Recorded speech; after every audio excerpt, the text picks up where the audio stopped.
Yo, what's going on, you guys? It's your boy Underrated Major. Today I'll be doing a video discussing Natsu's true dad reveal. Now, when it comes to Fairy Tail, Natsu's parents have always been a huge mystery in this series, and today I'll be doing a video discussing one of his parents, which is his dad, and basically the whole concept around Natsu's dad. Now, I know some of you guys might be thinking, okay, what do you talk about the concept around Natsu's dad? You're making it sound weird. Well, to be honest, even though the anime only, because currently Natsu's dad has been revealed in the manga. I'm going to get into that a little bit later in the video, but there has been people in the series who have already been serving as Natsu's quote-unquote father figure, and I want to discuss who out of all those people, which one of them are like his true like dad-like character within the series. And there's only a couple, it's not a whole bunch. So without further ado, let's go ahead and get into the video, and I'm going to start it off with Makarov. Now I know some people might be thinking, Makarov, are you crazy? What? Well, if you actually go back and look at the series, when Natsu first joined Fairy Tail, Makarov was the person who was there that basically recruited him and kind of taught him the ways. Like, we know that he taught him around the guild, and we basically know that Makarov was really looking out for Natsu a lot when he was younger. And even when he started to grow up, Makarov was still always looking out for him. He would tell him, yo, you can't do this mission yet because you're not strong enough. We know that he would always like beat him. Like, whenever Natsu would act out, he always hit him and stuff. So believe it or not, Makarov is definitely a father figure in Natsu's life. And I know some people might see that and be like, okay, that's definitely not true, but if you go back and read the series, you can tell that Makarov has had a significant impact on Natsu's life, including moments where Natsu actually does address him as like grandpa and stuff. And I know some people, they might see that and be like, oh, well, he thinks higher of him if he doesn't think of him as a father figure, if he calls him grandpa. But me personally, I believe that Makarov was one of Natsu's biggest, definitely one of his biggest, like, I guess you could say father figures in his life, because he's the one that really paved the way for him when he was a lot younger. And now I'm going to talk about Gildarts, and Gildarts is definitely one of the biggest cases for a father figure for Natsu. I'm going to be honest, he might just take the cake for when it comes to being Natsu's quote-unquote dad, because even though Makarov was the one who basically brought Natsu to the guild and like showed him everything, it was Gildart who was the one that was constantly training with them, not constantly training with them, but like fighting with them, playing around with them. He built a relationship with Gildart, whereas he wants to, like, he sees Gildart as basically one of the strongest, if not the strongest, person standing in his way. And Gildarts, for the most part, we know that he cares about Natsu a lot. We know that even after he left, he came back. When he came back, he was asking Natsu all these questions like, yo, how's life going? How's everything going? How's you and Lisana? Gildarts definitely did have a major role on Natsu when it comes to being his father figure. And even later in the arcs where he would save Natsu and save Fairy Tail Guild, we saw how much respect Natsu had for Gildarts. So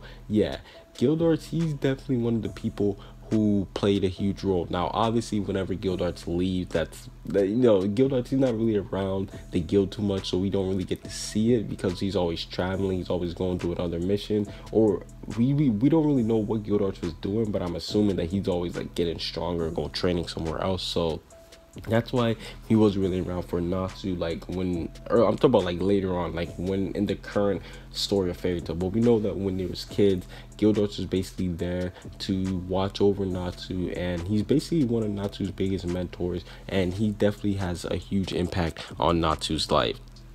Now, the next person I want to talk about is the one that Natsu actually addresses as his father, which is Igneel. Now, we know the story that Igneel basically left Natsu year 777. Ever since then, Natsu, he's been looking for him, and I'm gonna be honest, this guy is the biggest case to be Natsu's dad. Like, you can say that this is actually Natsu's dad, because Natsu himself calls Natsu himself calls Igneel his dad. We know that he learned everything. Like, I know that I said earlier on that like Makarov and like Gildarts like taught him some things about like the guild and like, about like fighting, but no, Igneel taught him how to actually use magic. He taught him about how to survive. We know that Igneel, he would basically go and drop Natsu off just in random places so he could get stronger. He taught him how to use fire dragons, roar. I remember that iconic moment where they're on top of the mountain. We see Igneel, he uses fire dragon roar, and then we see Natsu try to do it too. So yeah, Igneel he was definitely the biggest role on Natsu's life. We know year 777, him and the other dragons abandoned them, and it really became Natsu's goal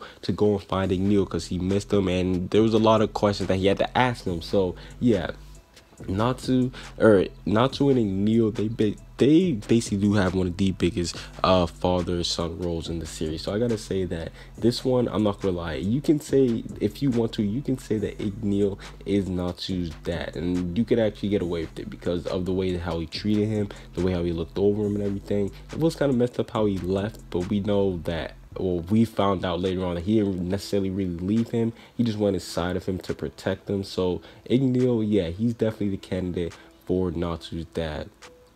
And then this part might be a little bit of, actually, I'm not gonna say a little bit, this part is kind of a spoiler for the anime only. So if you guys want, you can mute the video because I'm gonna start talking about some spoilers, and it's not even really like huge spoilers, just the fact of Natsu's dad actually being revealed. So it's kind of like a spoiler, but it's not like nothing major. But currently in the manga, we have been revealed to Natsu's dad, and basically that's it. Like, we just got revealed to him. There was nothing really like big that we got to see from. For what we saw, all we got to see was just like a picture of like him and Natsu and Zeref and his mother all together, and if anything, it was just like a reveal of the image, you know. It wasn't anything like too big. But one thing that I do guys say is, who is Natsu's dad? Because me personally, I believe that Natsu, the Dragon clan has to be something. Like, I don't think it's just a ordinary clan. I think it's something special. So hopefully we do get more information on his dad.